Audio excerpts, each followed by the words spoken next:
No juzguéis para que no seáis juzgados. Bienvenidos a otro capítulo más de la serie La ruina de un cristiano. Ricky Jackson permaneció 39 años por un crimen que no había cometido. Jackson, que fue liberado a los 59 años, estuvo en prisión desde los 18. Su puesta en libertad sucedió después de que el testigo, Eddie Vernon, confesara que había mentido ante el juez sobre el papel de Jackson en el asesinato de la víctima, que fue Harold Franks. El ministro de Justicia no condenó a Vernon por sus mentiras, y Jackson tampoco siente deseos de venganza. No lo odio, ha expresado. Ahora es un hombre. Era solo un niño cuando todo esto sucedió. Jackson dijo, estoy muy feliz de estar libre. Ha sido una montaña rusa emocional. No encuentro palabras para expresar lo que siento ahora.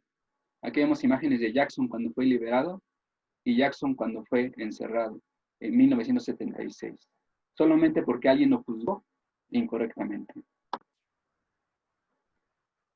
Posiblemente nunca has enviado a alguien a la cárcel por un juicio equivocado, pero posiblemente has o hemos cometido este pecado de juzgar de acuerdo a nuestra limitada vista y sensibilidad. ¿Qué pecado tan perverso es este? Claramente y repetidamente se prohíbe en la Biblia. Dios nos ordena no juzgar a otros. No tenemos que juzgar los motivos ni la sinceridad de su corazón. Ningún cristiano está capacitado para juzgar a otras personas en relación a sus intenciones del corazón. Ahora los que estamos encerrados podemos juzgar a los que están afuera y los que están afuera pueden juzgar a los que están adentro. Hay un amigo muy bromista que dice, frases como esta, dice, invito a mi casa a todos mis amigos, menos a Miguel porque no me quiso prestar su pelota en la primaria cuando íbamos en segundo año. Bueno, él lo dice de broma, pero muchas veces nosotros actuamos así con los demás, los juzgamos y en base a ese juicio nos limitamos a ofrecerles bendiciones. Eh, la verdad es que es un pecado muy grande. El Señor Jesús da un claro mandamiento y definido, no juzguéis. Es un pecado terrible, es un pecado de orgullo, de justicia propia, de arrogancia. Ofende a Dios y causa daños insospechados. No seamos culpables de tal pecado. Aun cuando un cristiano no puede juzgar a la gente, él debe juzgar ciertas cosas y ciertos hechos. Aclarará nuestra mente si discutimos qué es lo que sí podemos juzgar y qué es lo que no. En primer lugar, vamos a ver, un cristiano puede juzgar las falsas doctrinas. Si buscan sus Biblias en Mateo 7, del 15 al 20, vemos lo siguiente. Habla, por sus frutos los conoceréis. Dice el 15, guardaos de los falsos profetas que vienen a vosotros con vestidos de ovejas, pero dentro son lobos rapaces. Por sus frutos los conoceréis. ¿Acaso se recogen uvas de los espinos o higos de los abrojos? En estos versos se habla de los falsos profetas. El fruto de un falso profeta es una enseñanza falsa o una doctrina antibíblica. Por ejemplo, vamos a mencionar la Ciencia Cristiana. Fue una iglesia fundada en Boston por Mary Baker Eddy en 1879. La señora Eddy creía haber sido curada de una enfermedad crónica por un mesmerista. Desde un principio la llamada ciencia cristiana está asociada a las curaciones por fe. No sé si han escuchado hoy en día esto. Pero si ustedes escarban y se darán cuenta de que muchas iglesias de hoy siguen los principios de la ciencia cristiana. Amigo, ten cuidado con ese tipo de doctrinas falsas. Si estás en este tipo de iglesias con doctrinas falsas, sal de ellas lo más pronto posible. Voy a mencionar otro ejemplo. Dios es tan bueno que no mandará a nadie al infierno. El infierno no existe. Yo arrebato lo que es mío. El famoso evangelio de la prosperidad, la metafísica cristiana y la ciencia cristiana, como la mencionamos, la mal llamada ciencia cristiana, porque no tiene nada de ciencia ni tampoco tiene nada de cristiano.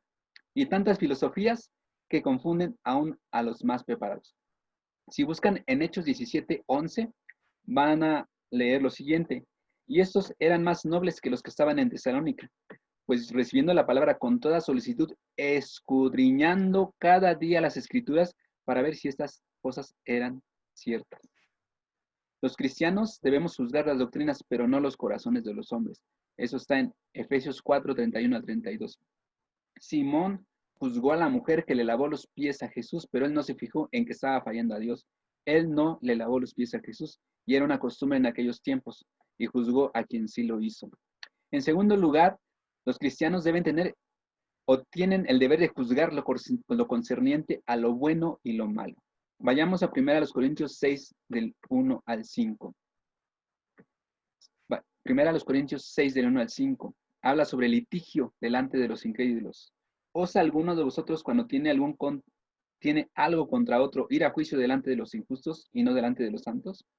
¿O no sabéis que los santos han de juzgar al mundo? Y si el mundo ha de ser juzgado por vosotros, sois indignos de juzgar cosas muy pequeñas. ¿O no sabéis que hemos de juzgar a los ángeles? ¿Cuánto más las cosas de esta vida? Si pues tenéis juicio sobre cosas en esta vida, ¿ponéis para juzgar a los que son de menor estima en la iglesia? Para avergonzaros lo digo. Pues ¿qué? ¿No hay entre vosotros sabio, ni aun uno que pueda juzgar entre sus hermanos? Bueno, es un regaño muy fuerte que da el apóstol Pablo, pero lo cierto es que un hijo de Dios debe ayudar a otros a que lleguen a acuerdos sobre lo que es correcto y justo en su trato con otro. Conocí que hay una nueva carrera que se llama, en la licenciatura en Derecho, que se llama intervención o intermediación o mediación de conflictos. Ya esa carrera está muy de boga hoy en día, porque lo que se busca ahora es gente que ayude a transformar los conflictos y que no vayan a los juicios. No debemos juzgar a las personas. Es una pena, la verdad es que es una pena, tristemente, que pleitos entre cristianos, entre personas cristianas que se dicen cristianas, se tengan que resolver en los juzgados, o que la gente que no es cristiana tenga que ver ese tipo de espectáculos. Lucas 6, 37 al 38 dice el juzgar a los demás. No juzguéis y no seréis juzgados. No condenéis y no seréis condenados. Perdonad y seréis perdonados. El 38 dice, dad y se os dará medida buena, apretada, remecida y rebosando darán en vuestro regazo. Porque con la misma medida con que medís, os volverán a medir. Porque con la misma medida con que medís, os volverán a medir. Tenemos que ser misericordiosos como Dios es misericordioso. No debemos juzgar para que no seamos juzgados. No debemos condenar para que no seamos condenados. Debemos perdonar y vamos a ser perdonados. Juzgar lo bueno y lo malo en asuntos y cosas no es lo mismo que juzgar a personas, corazones y motivos. Es muy diferente. Juzgar lo bueno y lo malo a juzgar a personas. Cristo nos llama a no juzgar a las personas, pero así juzgar a lo bueno y lo malo. Mi papá durante toda su vida fue un defensor de la sana doctrina y todavía lo sigue siendo. Él juzgaba doctrinas erróneas. Sin embargo, muchas personas confundían ese juicio contra la doctrina hacia la persona. Y bueno, a veces la gente no puede desligar esta parte, la persona de la doctrina, ¿no? Y es algo impresionante que se da. Bueno, seguimos. ¿Qué sí pueden juzgar? ¿Qué sí podemos juzgar? Los cristianos pueden juzgar a otros dentro de la iglesia que andan en rebeldía abierta. Si te vas a 1 Corintios 5, del 1 al 11, vamos a ver un caso de inmoralidad sexual. Dice el 5 que se ha sabido de un caso de inmoralidad sexual entre ustedes que ni siquiera los paganos tolerarían, y es que uno de ustedes tiene como mujer a la esposa de su padre. Ustedes están engreídos. ¿No deberían más bien lamentar lo sucedido y expulsar de entre ustedes al que cometió tal acción? Esta citación de Pablo es cuando ya se había salido de las manos. Es como el coronavirus. Si se hubiera detectado a la primera persona, se hubiera aislado y el virus difícilmente se hubiera expandido como ahora. Jesús da los pasos para tratar los conflictos. En Mateo 18, del 15 al 17 se nos dice, ¿cómo se debe perdonar al hermano? Dice el 15, por tanto, si tu hermano peca contra ti, ve y repréndelo cuando él y tú estén solos. Si te hace caso, habrás ganado a un hermano. Primero debes ir con la persona, pero ¿cómo debes ir? En amor, no con el bate ni con el enojo, ¿no? Debes ir en amor. Gálatas 6:1 dice eso, dice, hermanos, si alguno es sorprendido en alguna falta, ustedes que son espirituales, restáurenlo con espíritu de mansedumbre. Piensa en ti mismo, no sea que también tú seas tentado. Con espíritu de mansedumbre. Pero en una comunidad en donde el pecado está contaminando a todos, trayendo vergüenza sobre la causa de Cristo, entonces los cristianos deben apartar de la comunión a tal miembro de la iglesia, ignorar o encubrir tal flagrante y público pecado, sin confesarlo y sin arrepentirse, va a ofender a Dios y hará gran daño a todos. Los cristianos tienen el derecho de juzgar acerca de pecados conocidos públicamente y de evitar la comunión y la compañía con aquellos que continúan en pecado. Cuando alguien sale de la comunión de la iglesia, no quiere decir que ya no sea salvo, sino que dice el versículo 5, para muerte de la carne, pero el espíritu será salvado en el día del Señor Jesús. No sé si han escuchado en religiones que a mí me da risa, pero mucha gente cree en esto, que el hombre es bueno por naturaleza. Hay filosofías, filósofos que dicen el hombre es bueno por la naturaleza. Entonces, le llama la esposa al pseudopastor, digo pseudopastor porque no es pastor. Y le dice, oye, pastor, fíjese que mi esposo anda con otra mujer. Y el pastor le dice, espérese, señora, mire, su esposo no tiene la culpa.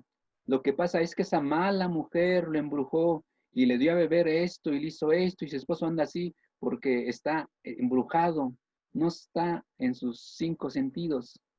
Mire, venga, le vamos a dar la estilla, el aceite o esto, o compre esto para que su esposo deje de andar con esa mujer y quite la brujería. Eso no es cierto. El hombre decididamente anda con otra mujer y no hay ninguna brujería. Él es consciente de eso. Pablo no mencionó el nombre del hombre al que se estaba juzgando. Tampoco juzgó su vida personal. Solo advirtió a la iglesia que él no debería estar en una posición de comunión. Ellos le hicieron caso y dejaron de asociarse con él. Cuando Pablo les escribe nuevamente, algo maravilloso sucede. Este hermano ya había mostrado arrepentimiento y cambio de vida, de tal forma que le rogó que rápidamente lo perdonaran y lo recibieran. Si ustedes se van a 2 Corintios 2, del 5 al 11, van a observar esto. Miren, Pablo perdona al ofensor. 5. Pero si alguno me ha causado tristeza, no me la ha causado solo a mí, sino en cierto modo a todos ustedes, y espero no exagerar. El castigo que muchos de ustedes le impusieron a esa persona ya es suficiente. Ahora deben perdonarlo y consolarlo, pues de lo contrario podría consumirlo la tristeza. Por tanto, les ruego que confirmen su amor hacia él. También les escribí para comprobar la obediencia de ustedes en todo. Así que a quien ustedes perdonen, yo también lo perdono. Y se lo perdono, si es que hay algo que perdonar, por consideración a ustedes en la presencia de Cristo. No vaya a hacer que Satanás se aproveche de nosotros, pues conocemos sus malignas intenciones. Un cristiano puede juzgar las doctrinas comparándolas con la Biblia.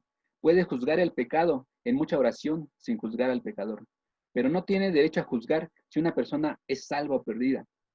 Ni tampoco debemos presumir que sabemos los deseos y las intenciones del corazón. Si alguien, si alguien declara que ha recibido a Cristo como su Salvador y Señor y que tiene la seguridad de sus pecados por la fe en la sangre vertida en Cristo, entonces yo debo caritativamente recibir su testimonio lo mejor que pueda. Y si él no vive como un cristiano, como un cristiano lo debe de hacer, entonces yo debo considerar mis propias flaquezas, mis propios fracasos, mis propios pecados, tal vez no conocidos en público, pero íntimamente conocidos por Dios. Decía el pastor Luis Gabriel César Isunza, dice mucho, la única diferencia entre él y tú es que tú todavía no has sido descubierto. La única diferencia entre él y yo es que yo todavía no soy descubierto. Si alguno no testifica haber confiado en Cristo y haberle aceptado como Salvador, entonces hacemos bien en aceptar su testimonio de que no es salvado. Nosotros sabemos que si alguno declara ser salvado por sus propios méritos o salvado por su membresía en la iglesia, él está equivocado. Porque nosotros tenemos las claras declaraciones de la palabra de Dios, de que solo aquellos que confían en Dios, en Cristo, son salvados. Tenemos el derecho de suponer que uno que no declara haber confiado en Cristo para su salvación está perdido. Y bondadosamente solo podemos creer que son realmente hijos de Dios aquellos que profesan conocer y amar al Salvador y han confiado completamente en Él para su salvación. Indudablemente en muchos casos, hermanos, nuestras suposiciones no son correctas. Hay algunos que son salvados y quienes no pueden dar un testimonio claro en cuanto a cómo y cuándo pasó. Algo muy definido pasa en el corazón del que es salvado, pero a menudo no pasa mucho en el intelecto. No hay mucha seguridad. No hay un testimonio claro hasta que la palabra de Dios trae luz a la mente. Miren, los bebés nacen mucho antes de que puedan entender algo. Y los bebés nunca sabrán quiénes fueron sus padres, ni nada en cuanto a su nacimiento, a menos que sean enseñados por otros. Así que hay algunos que son salvados que todavía no pueden dar un testimonio claro, pero un porcentaje de otros, se nos dicen las escrituras, no son salvados, aun cuando ellos declaren que sí lo son. Muchos son pecadores sin perdón que aparentan ser muy morales y religiosos. Nosotros solo podemos rogar que todo lo que dicen ser sea cierto. Algunas veces sufrimos equivocaciones. Somos seres humanos después de todo. Viendo ahora como en espejo en la oscuridad, no podemos juzgar el corazón. Dice la palabra de Dios, no juzguéis para que no seáis juzgados. Vamos a ver algunos ejemplos bíblicos que prueban que muchas veces nos equivocamos. Miren, imagínate a Lot, que tú fueras contemporáneo de Lot y lo hubieras conocido. Lo ves como un hombre rico que se mudó con su familia hacia Sodoma, tuvo comunión con los perdidos, sodomitas, y les llamó hermanos. Si yo lo hubiera oído o visto viendo ofrecer a sus hijas vírgenes a la noche oscura para que un grupo de pervertidos calmara sus apetitos, si yo hubiera conocido su vida de codicias, de mundanalidades y borracheras, hasta el punto de que su religión era la burla de sus yernos, yo hubiera asumido sin duda que él era un hipócrita sin salvación. Él nunca ganó un alma. Él buscaba la compañía de los malos y se esforzó por agradarlos. Él se llevó su vino consigo cuando huía y luego se emborrachó y arruinó a sus dos hijas. ¿Ha visto alguno más señales de estar perdido que estas de Lot? Ciertamente yo hubiera juzgado a Lot como un no salvo, pero hubiera estado muy equivocado. Dios, ¿cómo lo llamó? Justo Lot. Y dice que él era un hombre justo, que afligía su alma justa cada día por los hechos vergonzosos de los sodomitas. Eso lo vemos en 2 de Pedro 2, de 7 al 8. Solo Dios conocía el corazón de Lot y sabía que era realmente un hombre justo y que era sincero y que tenía un corazón cambiado, un alma justa. No te atrevas a juzgar. Si uno de nuestros críticos hubiera estado en Jerusalén cuando el rey David se paseaba sobre la terraza del palacio y vio a Betsabé bañándose y la llevó al adulterio y luego cuidadosamente planeó el asesinato de Urías, su esposo, ese crítico hubiera dicho, no, David es un pecador no regenerado, un hipócrita que nunca conoció salvación. Ese fue solo uno de los muchos casos en el que un hijo de Dios fue tomado en un pecado vergonzoso, pecado que trajo gran vergüenza sobre el nombre de Dios. Y el observador no hubiera conocido nunca la real angustia del corazón que tenía el renacido David por su pecado. Esto lo vemos por revelación divina en Salmo 51. Vemos el corazón de David arrepentido.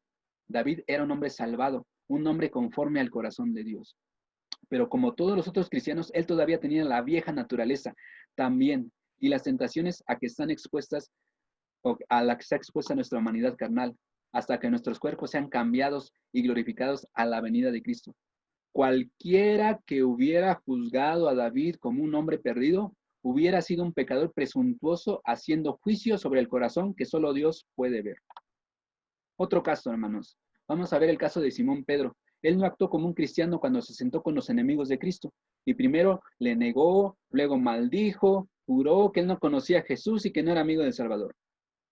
Seguramente este pecado era tan malo como el adulterio y el asesinato. Este fue el pecado combinado de malas compañías, falta de fe, mentira, blasfemia, negación del Salvador en la hora más grande del juicio.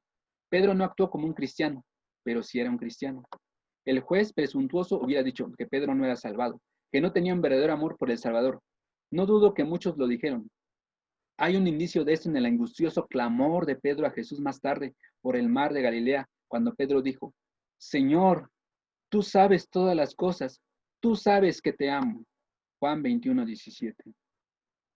Otros no sabían que Pedro amaba a Cristo, pero Pedro sabía que Jesús sabía. Qué lección para todos nosotros cuando nuestros pecados han hecho tambalear la fe de otros en nosotros. Y cuando el crítico injusto en sí mismo hace juicio sobre otros. Dios conoce nuestros corazones y Él sabe si es verdad y si en verdad le amamos, aun cuando nuestras vidas, vergonzosamente, no puedan demostrarlo.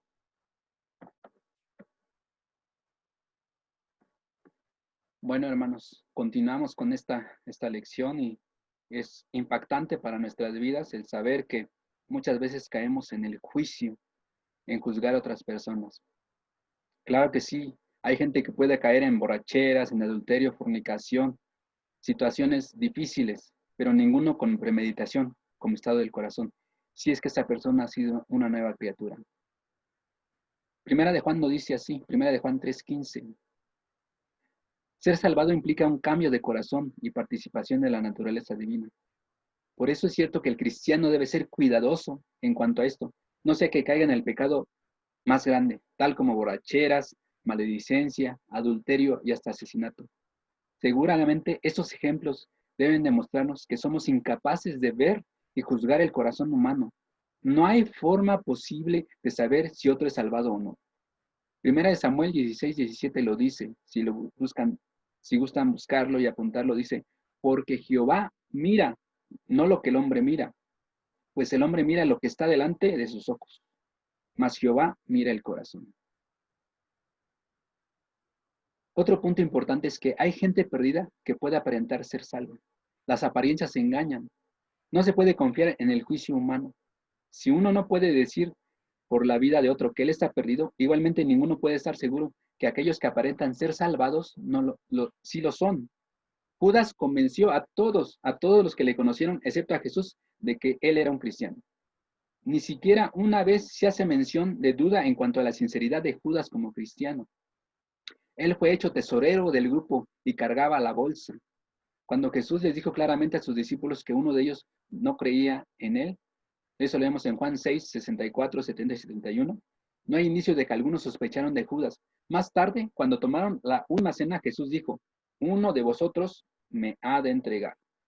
Cada uno de ellos comenzó a decirle, ¿seré yo, Señor? En Mateo 26, 21 y 22. Y ninguno dijo, ¿será Judas, Señor? El capítulo 10 de Mateo indica que Judas fue enviado en un viaje misionero con nosotros para sanar a los enfermos y echar fuera demonios. Imagínense, él sanó enfermos. No estamos conscientes de eso, pero él fue enviado a sanar enfermos y echar fuera demonios. Eso lo vemos en Mateo 7, 22 y 23. Y declara que muchos como él, que son pecadores perdidos, serán devueltos de las puertas del cielo. No podrán entrar al cielo. Sin duda, muchos hipócritas orgullosos y sin conversión aparentan ser tan píos, enseñan la Biblia tan bien, y lo mismo oran en público, cantan en el coro, diezman y viven una vida tan moral como para convencer a cualquiera que son hijos de Dios. Es imposible para un débil ser humano juzgar rectamente, e intentar hacerlo es un perverso pecado. Jesús ordenó, no juzguéis para que no seáis juzgados. Una advertencia que nos da Jesús es en cuanto a la cizaña. En Mateo capítulo 13, el Salvador ilustra el reino de los cielos por medio de un campo sembrado con buena semilla. Después vino un enemigo, vino y escondida sembró cizaña. La cizaña y el trigo, si tú los ves, son tan parecidos que por un tiempo todos parecieran ser iguales. Entonces los siervos quisieron ir y arrancarla, pero el padre de la familia le dijo, no, porque cogiendo la cizaña arrancaréis con ella el trigo. En Mateo 13, 29. Cualquier juez lleno de justicia propia y arrogante, que toma para sí la obligación y el privilegio de limpiar de cizaña a la iglesia, también arrancará el trigo con la cizaña. Solo los ángeles de Dios en el momento apropiado tendrán la suficiente sabiduría para tomar la cizaña y quemarla y juntar el trigo en el alfolí. Así que la cizaña parece ser trigo y el trigo parece ser cizaña. Y si tú conocieras todos los pecados de todos los cristianos del mundo, sin conocer sus corazones, entonces cada uno de ellos te parecerían pecador, un pecador perdido. Otro punto importante es que la salvación es solo por gracia. Todos nosotros somos tan pecadores que únicamente la gracia de Dios es la que nos salva. Ninguno merecía salvación antes de ser salvado. Y es igualmente verdad que ninguno de nosotros merece la salvación después de haber sido salvados. El mejor y más puro cristiano en el mundo aún es un siervo inútil. De todos nosotros es verdad que no hay diferencia, porque todos pecamos y estamos destituidos de la gloria de Dios. Romanos 3, del 22 al 23. Todos merecemos ir al infierno. Solamente a través de Cristo podemos ir al cielo. Todos nosotros que somos hijos de Dios merecemos ir al infierno. Lo merecíamos antes de ser salvados y lo merecemos ahora. Éramos pecadores antes de ser salvados y somos pecadores ahora. Teníamos una naturaleza caída con todos los resultados interiores del pecado antes de ser salvados. Y ahora tenemos una nueva naturaleza. Hemos renacido. Somos participantes de la naturaleza divina en 2 de Pedro 1:4.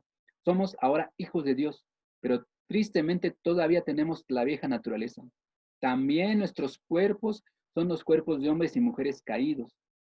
Y si somos honestos, debemos decir como Pablo, yo sé que en mí no mora el bien, porque tengo el querer, pero no puedo hacer el bien. Entonces hay una lucha dentro de mí, Romanos 7:18.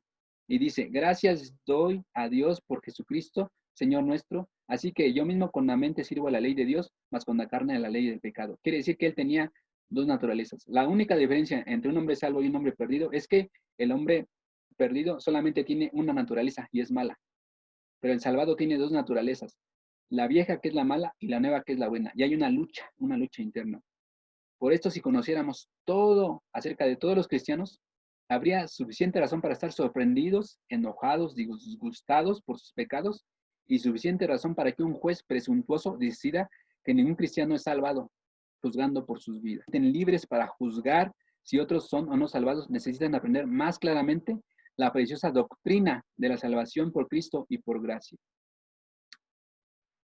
Continuemos, hermanos. La presunción inexcusable de aquellos que juzgan a otros siendo ellos igualmente culpables.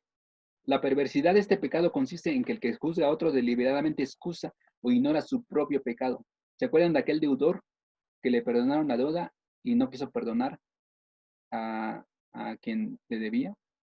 Romanos 2:1 dice, por lo cual eres inexcusable, hombre cualquiera que juzgas, porque en lo que juzgas a otro te condenas a ti mismo, porque lo mismo que haces tú que juzgas. Porque lo mismo haces tú que juzgas. Esa escritura es una alerta clara de que la ira de Dios está esperando caer sobre tal inexcusable pecador que juzga a otro. Uno que juzga a otro es la misma clase de pecador. Lo dice en Mateo 7:1, no juzguéis para que no seáis juzgados. Los versículos siguientes dicen, porque con el juicio con que juzgáis seréis juzgados, y con la medida con que medís os volverán a medir. El pecado de hacer juicio sobre otros juzgando el corazón, sus motivos, su sinceridad, su salvación y condenándolos es tan grande que Dios ha determinado que cada uno culpable de este pecado sea medido con la misma medida y juzgado de la misma manera. Lucas 6:37 lo dice así, Dios lo ve por el otro lado y promete, no juzguéis y no seréis juzgados, no condenéis y no seréis condenados, perdonad y seréis perdonados. Aquellos que son misericordiosos y llenos de caridad con otros encontrarán quien lo sea con ellos. Los que se niegan a condenar no serán condenados. Aquellos que están prestos a perdonar serán perdonados. Yo admiro a mi esposa porque ella es muy distraída, entonces antes cuando alguien le hacía una grosería, algo así, y yo le decía, mira, tal persona te hizo esto, ¿a poco? Ni se daba cuenta, ¿no? Entonces es mejor ser distraídos que estar alertas a ver qué nos hacen, qué nos dicen, ¿no? Y bueno, un cristiano que confía en Dios no está pendiente de lo que los demás le hagan, está pendiente de lo que Dios diga. Y, oh, bienaventurados de los misericordiosos, porque ellos alcanzarán misericordia. A menudo es verdad que aquellos que juzgan a otros son culpables del pecado, mayores como claramente lo dijo Jesús. Él dijo, Mateo del 7 del 3 al 5, habla de que, ¿por qué miras tú la paja que está en el ojo de tu hermano y no miras la viga que está en tu ojo? Primero saca tu viga y después saca la paja. Y bueno, cuán perfectamente el Salvador nos muestra la perversidad de nuestros corazones. Muchos de nosotros con una viga en nuestros ojos, hablando figuradamente, vamos por ahí ofreciendo sacar el aserrín de los ojos de otras personas. Jesús llama a tal juez hipócrita. Y él demuestra que el pecado de aquellos que juzgan a otros consiste en que ellos no consideran la viga que está en sus propios ojos. Cuán a menudo nuestra justicia propia es solo un manto para pecados mayores que aquellos que condenamos a otros. Voy a comentar un poco sobre lo que escribe el pastor John Rice. Dice que una mujer le llamó una vez en una ciudad para que hablara con su esposo, quien tenía el hábito de la bebida. El esposo oró con el pastor en confesiones sentidas, con muchas, pero muchas lágrimas, rogando a Dios que le concediera gracia, pero su esposa con ojos chispeantes y palabras amargas acusaba a su esposo. Yo no creo que ni siquiera él trata. Él me ha prometido que nunca más volverá a tomar. Él le ha prometido lo mismo a sus hijos, pero tan pronto recibe su cheque, si alguno de sus amigotes quiere que él vaya a la cantina, él toma una copa y luego sigue con una gran borrachera. Yo no creo que él nos ama como dice. Si así fuera, no se emborracharía. El pastor le dijo a la mujer, mire, su esposo está enfermo, su voluntad está doblegada Él necesita su amor, su piedad, su ayuda y no sus regaños. Él tiene una tentación y usted tiene otra. Él tiene la tentación de tomar una cerveza con los muchachos y usted tiene la tentación de perder su serenidad, sermonearlo y regañarlo hasta que él no tiene paz, hasta que su vida es un tormento, hasta que el hogar se convierte en un infierno en la tierra. Entonces, para ahogar sus penas, él es tentado mucho más por la bebida. Su pecado es al menos tan grande como el de él. Bueno, no mucho tiempo después se descubrió que el hombre eh, alcohólico tenía un tumor incurable en el cerebro. Tratando de operarlo, el cirujano descubrió que no había remedio. ¿Cuántas hirvientes palabras habían destrozado como flechas el corazón de este hombre pobre, enfermo, que trataba de mantenerse en su trabajo, trataba de caminar derecho y que era víctima de una tentación que no podía dominar? Muchos cristianos llenos de justicia propia que juzgan a todo el mundo, condenando sus pecados, tan culpables, son tan culpables a los ojos de Dios como lo son el borracho, la prostituta, el blasfemo, el ladrón. Dice la Biblia, cualquiera que seas, si juzgas a otro, eres inexcusable. Es un pecado que Dios aborrece y sobre el cual Dios ha prometido retribución. Todos somos hechos de la misma clase de barro. Todos somos de una sangre. Todos somos igualmente pecadores. Solo la gracia de Dios puede llevar a algunos de nosotros al cielo. El que aún no ha caído en un horrendo pecado todavía puede caer. Usted que no comete adulterio puede desear en su corazón, lo cual es lo mismo ante los ojos de Dios, de acuerdo a Mateo 5:28. Usted que no mata puede odiar. Usted que no roba puede codiciar. Pues si Dios quitara las defensas y barreras con las que Dios te ha protegido más que a otros, tú también podrías llegar a ser un borracho, un adúltero, un ladrón. Así que el que piensa estar firme, mire que no caiga. Primera a los Corintios 10:12. Y recordemos esta dulce amonestación en Gálatas 6:1. Hermanos, si alguno fuere tomado en alguna falta, vosotros que sois espirituales, restaurad a tal con espíritu de mansedumbre, considerándote a ti mismo, porque no seas tú también tentado. Porque tú no seas también tentado. Si consideráramos nuestras propias flaquezas, nuestra propia pecaminosidad, no seríamos tan rápidos a juzgar a otros. Yo creo que los predicadores tienen mayores tentaciones que otra gente, y hay ciertas clases de tentación en las que están más expuestos los predicadores que otros. Así que parece que los predicadores que predican contra el pecado y tienen altos ideales y fuertes normas de vivir cristiano son los más tentados a juzgar a otros.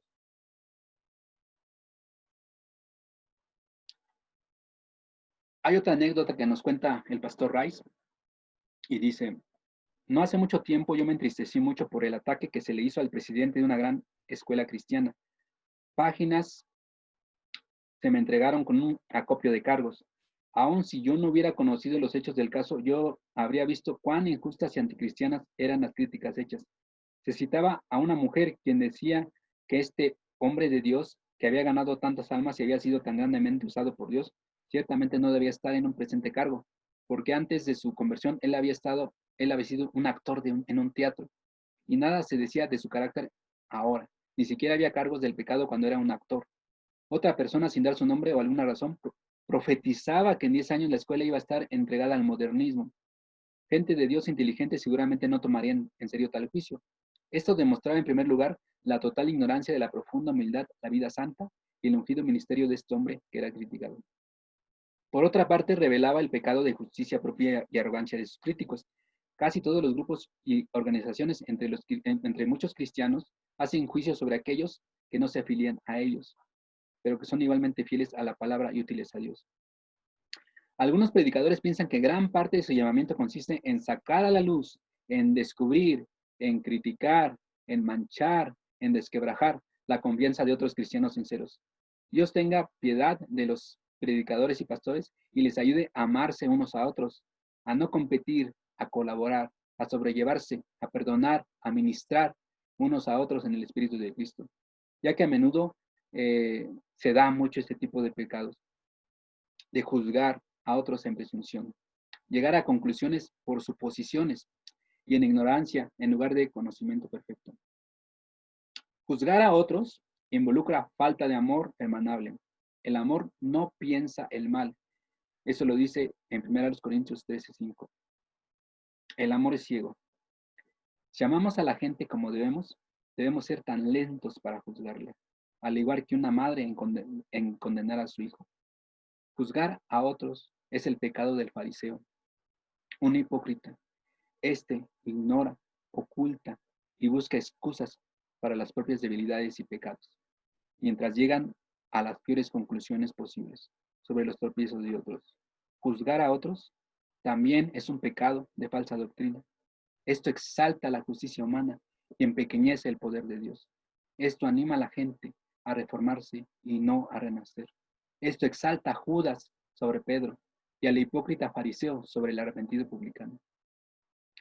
Juzgar a otros, cuán diferente del Espíritu de Cristo, su misericordia, su humildad, su amor, su pronto perdón. Para terminar, hermanos, no juzguemos para que no seamos juzgados. No condenemos para que no seamos condenados. Perdonemos y seremos perdonados. Vamos a orar, hermano. Dios, gracias por este tema. Perdónanos porque muchas veces hemos juzgado a los demás, al hermano, a la hermana, al vecino, al amigo, a la gente que está en una situación diferente a la que no estamos nosotros.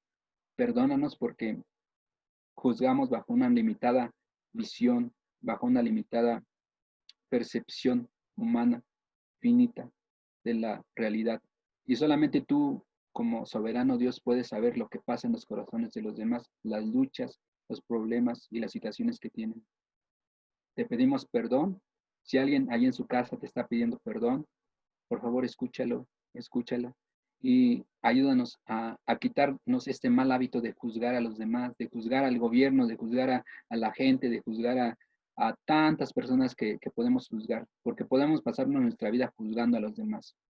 Pero lo que tú quieres es un corazón sincero, que veamos dentro de nosotros mismos y, y que veamos si en nosotros no hay ese tipo de pecado del que estamos juzgando. Perdónanos, por favor.